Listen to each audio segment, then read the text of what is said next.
E3 is just around the corner, and you know what that means. It's time for Nintendo to share some more details on a new Smash game.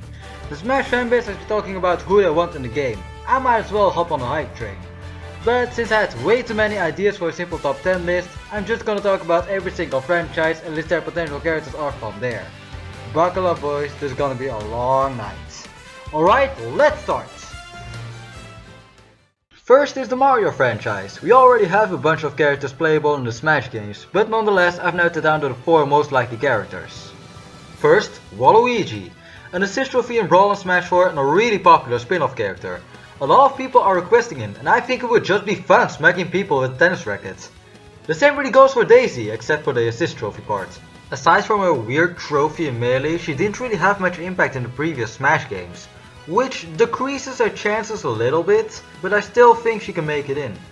Next up, Toad, probably the only main Mario character that we haven't seen yet. Nintendo has been putting him a lot in the spotlight lately, with playable appearances in new Super Mario Bros. Games, Mario 3D World and Captain Toad, which will get ported to the Switch soon. He has really worked his way into being a main Mario character. Now here's a little obscure one, Paper Mario. Hear me out, I think Paper Mario could be a really unique character. He wouldn't be a worthless Mario clone, like Dr. Mario. No, there's a lot of material from his games to work with. His hammer, his stickers, his partners. Sakurai always looks for unique characters and Paper Mario is probably the most unique Mario character there is. So I believe all 4 of these characters have an equal chance to make it in. But if I had to rank them, I'd say Paper Mario has the highest chance. Then Toad, then Waluigi and Daisy in 4th place. And no, I don't want the rabbit from Kingdom Battle to make it in. So there are 2 potential DK characters, Dixie Kong and King K. Rool. Dixie Kong is definitely more relevant right now thanks to her appearing in Tropical Freeze. But K. Rool has a lot of fan demand. Like, remember that DLC poll from 2015? We definitely need an extra DK rep and I could see both happening, so I'll leave it up to Sakurai to decide. Now, I'm not gonna talk about Yoshi or the Wario franchise, simply because I don't think these franchises will get any new newcomers. The Zelda series. This is a little complicated. This franchise definitely deserves a newcomer, but the problem is that there's almost no character that appears more than in one game from the series. Anyways, most people would suggest someone from the most recent game, Breath of the Wild. Well, Link looks like he will represent this new game, and I'm sure Zelda will too. So I think that will be enough. But who else? We have a lot of fan favorites from throughout the series. Skull Kid, Giram and Midna definitely have a lot of star power. They were all assist trophies in Smash 4, fighters in Hyrule Warriors and have lots of potential as fighters.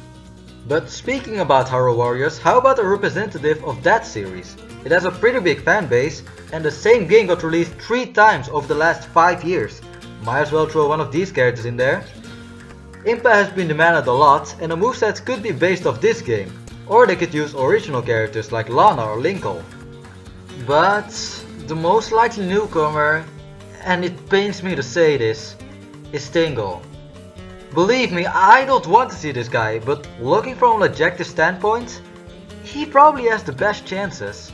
He appeared in multiple games, he was an assist trophy, he even had his own games for some reason. I don't want to talk about this. Just move on to Metroid, please. Ridley. Alright, I'll talk about it. Metroid only has Samus as a representative for over 4 games now, with the only thing coming close to a new one is Zero Suit Samus. I know everyone thinks Ridley is too big and even Sakurai seems to agree on this, but there is this idea of playable bosses flowing around on the internet, so maybe that's his last hope? But what about other Metroid characters? Rundes from Metroid Prime 3 is a popular pick, but the only problem is that he is a little outdated now. So the only Metroid character I can see happening is someone from Metroid Prime 4. And that might be a stretch, since the game might not even have existed as an idea while this game was being created. But if the Metroid creators pull a Greninja on Sakurai again, showing concept art for a character who doesn't even exist yet, we might get an important character from the new Metroid game. For Kirby, there's only one logical pick, Wallaby, more specifically Bandana Wallaby. Ever since he had his first playable appearance in Kirby's Adventure Wii, this little fella has become one of the main characters in the Kirby franchise, along with DDD and Meta Knight.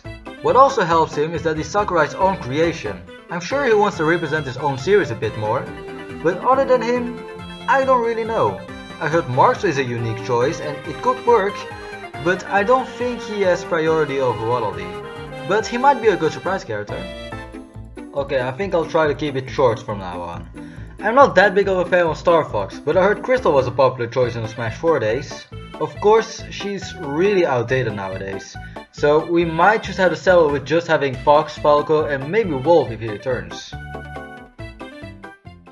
Like with Crystal, Sceptile was really popular in the Smash 4 days. The thing is that he's kind of been replaced with a more recent character, the Sidgewai. It's pretty likely that we will get something from the newest generation, so one of the Gen 7 starters makes sense. But maybe we need to look even further. Gen 8 for the Switch might be coming, and once again the Pokemon Company could pull a Greninja on us again, and show Sakurai a new Gen 8 Pokemon. Once again, it looks like we will just have to wait and see what happens. Since F-Zero is basically dead, I don't expect to see anyone new. One thing I heard a lot is to unclone Ganondorf and then give his old moveset to Black Shadow, an antagonist from F-Zero. But other than that, I don't really see any options. With the possibility of Dark Pit becoming a custom, we might need a new Kid Icarus villain. Hades is pretty popular, or maybe even Viridi. Man, I should really play Kid Icarus once. So for Fire Emblem, I originally predicted a Fire Emblem Switch character. With one advantage of taking 5 years for writing every video is that I had time to watch other people's video on the subjects. I'm talking about Delzavin's video, and let's say he made some pretty good points against the Fire Emblem Switch protagonist. One of them is that it would just be 2 last minutes. We literally know nothing about him. At least Corrin's games was already out a few months in Japan at the time of his DLC release. So since I'm a massive weeaboo who always wants more anime characters in this game, who did I choose for the Fire Emblem franchise? Well, there's the obvious one, Lyn. One of the most popular characters, assist trophies in 2 games, a playable appearance in Fire Emblem Warriors and 5 forms in Fire Emblem Heroes, I think it's safe to say that she is one of the most influential characters in the series. There's a lot of fan demand, and the only reason I could see her not making it in is because Sakurai doesn't want to include another Fire Emblem Sword user. Yes, I know Hector is heavily requested, but I just don't think he has the same star power as Lyn. But it would be nice to have an X user in Smash, I'm not gonna lie. Oh, and I don't think Chrom will be a character. He has a chance of being a palette swap from Marv or Ike, but I don't think he's gonna be a real separate character. Oh, but Max, why does Xenonblade Chronicles get its own segment? Gee, I don't know. It's like I'm a Xenonblade fan or something. So, the obvious choice would be the Xenoblade Chronicles 2 protagonist, Rex. And while I have no problem seeing him, I have a feeling that we might get a Chrom and Robin situation. I could see Pyra representing this game instead of Rex. An affinity system between the two might just be too complicated, especially for a handheld title. Pyra is just about as important as Rex is and could probably go both ways. There aren't really many other possibilities. Elma of Xenoblade Chronicles X just isn't as recognizable as Shulk or Rex, and another Xenoblade 1 character would be cool, but I think Shulk will already be enough to represent that awesome game. But I have one more idea. Cosmos. She was originally a Xenogears character, but made cameos in games like Project X Zone 2, exclusive on the 3DS, and in Xenoblade Chronicles 2. Sure, she isn't as recognizable as Rex, but I could see it happening.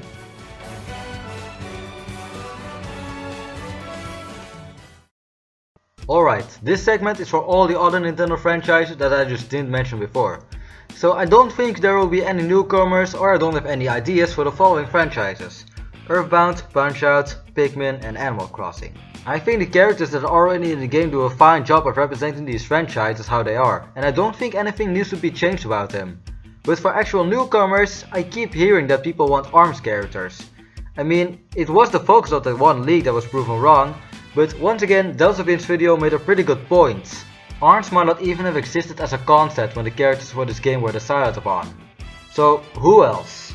Takamura seems to be planned for Smash 4, but it was apparently downgraded to an assist trophy. Will this be his time to shine? And speaking of assist trophies, Isaac, Dylan and Saki are all very requested characters at one point or another, so they all have a chance in my opinion. To finish the video off, let's talk about the third party characters. I don't expect to see any more than 2 characters from the same series.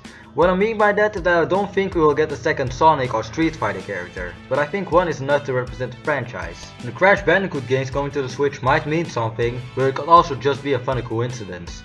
but the one thing I think they want to focus on is indie characters.